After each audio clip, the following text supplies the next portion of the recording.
Nah, this ain't nonsense, this is nonfiction. So excuse if the content is offensive, it's official. Now that we have been acquainted, this is my pleasure, my pain, your entertainment. What's good, everybody? It's your boy Nonpfixion back at you one more time with a brand new reaction. And this time the reaction is for more Spider-Man information. But it's Spider-Man No Way Home. It's a deleted scene featuring Morgan Stark, or information about a scene. But this is from Everything Always. We always know reliable information always has good stuff. So let's check it out. Let's get right to it. Let me make sure all the volume and everything is set, and then we'll be good to go. So I think we're good. All right. Let's get it. Thank you for checking out the video. Appreciate you guys. If you like what you see, like the video. What's going on, guys? Welcome to Everything Always. My name's Michael Roman, aka Allfires. It's Monday after the opening weekend for Spider-Man No Way Home, and as the numbers continue to pour in over the coming weeks and months, this movie will prove to be record-setting. It already has been for Sony, but for the movie industry as a whole post-pandemic. But this is my favorite time in the press tour and reveals, the time when writers and directors, creatives, and even higher-ups over at Marvel Studios can talk about things they wanted to try in this film, ideas they may have had early on in pre-production or development that for one reason or another never make their way into the script, or in the case of this morning, things that were filmed but don't find a place in the final theatrical cut for a myriad of reasons, and we'll talk about some of those specifically in this video. But this morning we're learning about a deleted scene from the actress herself, Lexi Robb, a scene that would have related directly to Iron Man Tony Stark, a scene between Spider-Man and his daughter Morgan Stark. We're breaking it all down, but first, if you could consider hitting the subscribe button. We do daily Marvel content at this channel, and that's all we do. Everything from the official interviews, Easter egg breakdowns, recaps, and news like this, all the way to the anonymous 4chan plot leaks, industry insider scoops, and everything in between. So if that sort of thing's for you, consider hitting the subscribe button, leaving a comment down below. That'll automatically enter you to win our PS5 giveaways, the next of which is at 920,000 subscribers, and we are headlong into that. All you have to do, hit the subscribe button, leave a comment down below. If you want, stick around to the end of the video. We'll get into the giveaway stuff again there. Okay, now to be specific, we're talking about the actress Lexi Robb, who portrayed a younger Morgan Stark at the beginning of Avengers Endgame, the one we've seen officially in the MCU and on screen, not the better-known actress Catherine Langford in a deleted scene from Avengers Endgame where Tony Stark would have been able to meet her in the Soul World. We're not talking about her, we're talking about the younger actress. When sharing photos from the red carpet premiere, had to say, quote, "Okay, here's a teaser with all the photos. We'll be posting them all soon. I absolutely love this movie. Even though my part got cut, it was amazing to see everyone. Best night ever. I don't mind my part got cut. I missed my Marvel fam. This movie was amazing. Hope to start filming again soon." Now quickly, just to speculate here, she probably is talking about a different role. She's a professional actress, but in case she's talking about filming again soon as Morgan Stark, there is one series in particular where it would make sense, the upcoming Armor Wars, that's set to focus on Tony Stark's legacy and his armor getting out around the world. That's the one series I could see her coming back for. But besides that, there's one other series, and it's Ironheart. Even though I wouldn't see where she would come into play, but in Ironheart, after Tony's death, Ironheart built, she builds her own suit based off Tony Stark tech, but Pepper also helps Ironheart after a while, especially when they have Stark's his personality is in the computer. That personality goes on to guide Ironheart throughout her story, throughout her comics, and they can have her in that story too. So that's another one.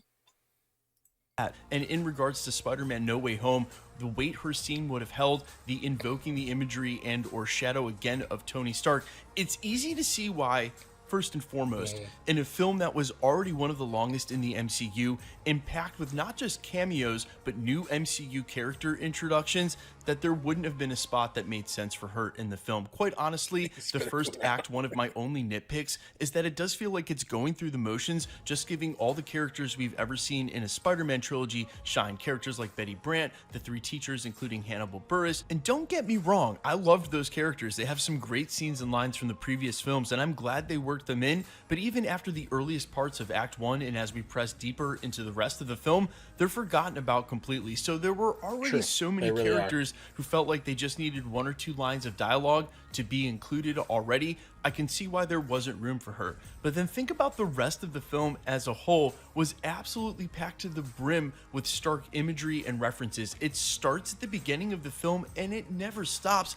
Electro was using an arc reactor. So while I think the MCU, and especially Tom Holland's Peter Parker, will always be tied to Iron Man in this way, even with the spell having made everybody forget, the events still took place. To Peter Parker, that is still a huge part of his character, his memory, and his shaping, and always will be. Spider-Man Far From Home was really the film that was meant to show Peter Parker dealing with Tony Stark's death, as us, the audience, was still dealing with Tony Stark's death as well, to make room for Peter Parker and others in the MCU to step up and take his role. So again, while the Marvel Cinematic Universe and Peter Parker are always going to have this tie to Iron Man, this film really focused on Tobey and Andrew coming into this reality, learning from their mistakes as Spider-Man to make this Peter Parker the best Spider-Man he can be, focusing on that mentorship. Of course, absolutely hitting on the beat from Into the Spider-Verse. It worked so well in that film, they wanted to repeat it here.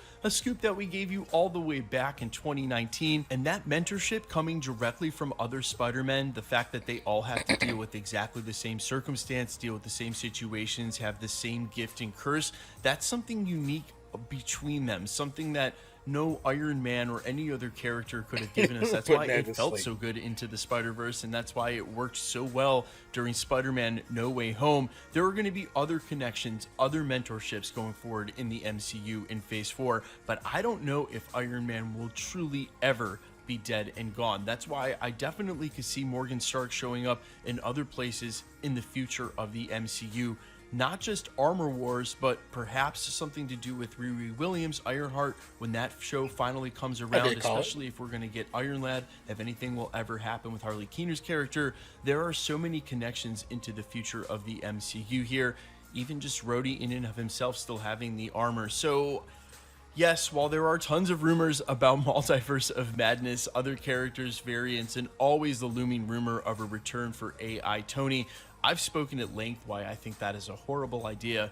Why if Tony returns and you have him now just Robert Downey Jr. as a voice actor, you have to pay him huge money and you only have him as a voice actor. And of course, then there's the problem of permanence. Once you bring him back as an AI, why wouldn't he always be around as an AI? Then you're always just paying Robert Downey Jr. to be a voice actor.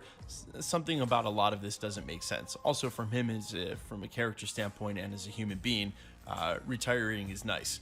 But like every athlete, after they spend a couple of years retired from the sport, if they're still capable of doing it, there's some itch to come back. And I'm sure this will not be the last time we speculate about Tony Stark's ultimate return in one way or another, and not as a variant of the Tom Cruise variety.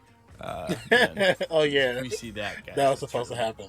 We're really going to new levels here, guys. Let me know all your thoughts down below in the comments about this and anything else with Spider-Man No Way Home. You guys have given me some crazy things to think about, theories. I've seen some of the same stuff I have. I love it. Continue to tell me all about it. We have theory videos coming out for days and the watch party tomorrow for the Hawkeye finale. I'm super stoked. Quickly, let's get into the giveaway stuff before I let you go. All right, we're still giving away PlayStation 5s, and we're doing it all the way up to 1 million subscribers much more frequently, every 20,000 subscribers. So we're already at 911 by the time I'm posting this video. We should be at 920,000 maybe by the end of the month or next, and we're going to give a PlayStation 5 all the way up to 1 million. So if you want to be entered to win, all you have to do, all the same rules will apply for all our giveaways. Hit the subscribe button, leave a comment down below because it's truly random. The more videos you comment on, the better chance you have of winning. All winners will be announced at the end of videos, the same way we're doing here.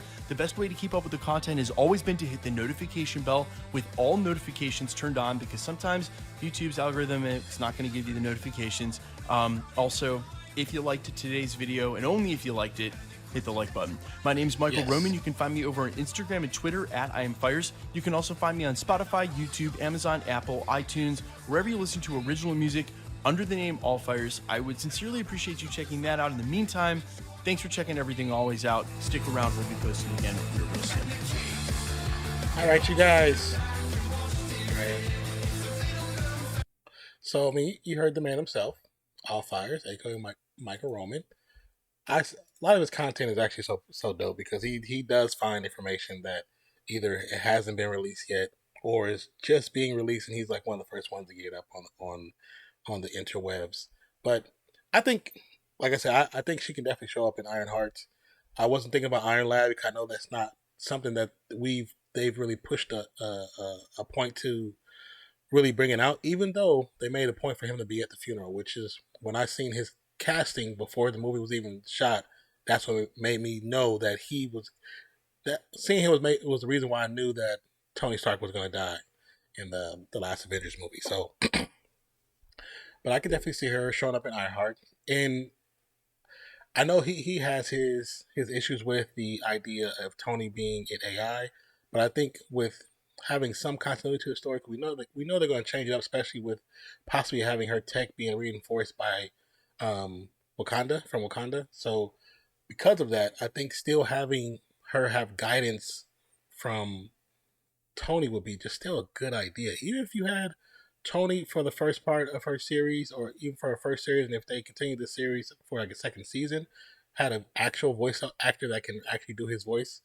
Because there's people out there that can sound just like him. So, I mean, they've done it for other characters, on other TV shows, for a long time, cartoons and everything. So it's very possible. But and even then, it's not like the tech has to be, like Wednesday, where it's just him. There can be some other tech she has in her suit, and he's just an AI that assists when she's building stuff or when she's trying to get advice as how to be a better Ironheart character. You know what I'm saying? So I don't know. It just depends. It depends on what the direction that they want to take it in. But I don't know. I think the idea of them not putting her Morgan Stark's scene in the movie was actually a good one, because this movie was really getting him out of the shadows of Iron Man, making him his own man.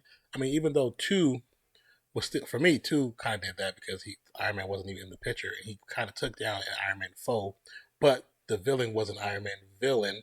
So because it was Iron Man villain, you know what I'm saying, it was still an Iron Man associated movie. So I understand why people have that issue. I didn't have the issue because those little bitty things like that, like I don't let stuff like that bother me. And if you let those small things bother you, then chill out. Just calm down. Just calm down. Let the movie, enjoy the movie for what it is. They're not gonna do everything. So like I said, as far as them not them possibly not having Tony as the AI for Ironheart, it's okay. I wouldn't be upset about it, but I think it'll be dope because it's what's in the comic, and I think that'll be cool. So, and if it's just for her series, then just for her series, and that'll be it. Anyways, thank you for watching the video. If you're new to the channel, you like what you see, please hit that subscribe button as well as notification bell. Also, if you're here by this point in the video, don't forget to leave a yellow heart in the chat. It lets me know that you made it to the end of the video. Thank you for being here. I truly appreciate you. Hope you have a wonderful day, night, evening, morning, noon, wherever you are in the world today. My name is Nonpfixion. I appreciate you. Love you lots. And Merry Christmas, you guys. Peace, love. We out. Peace out.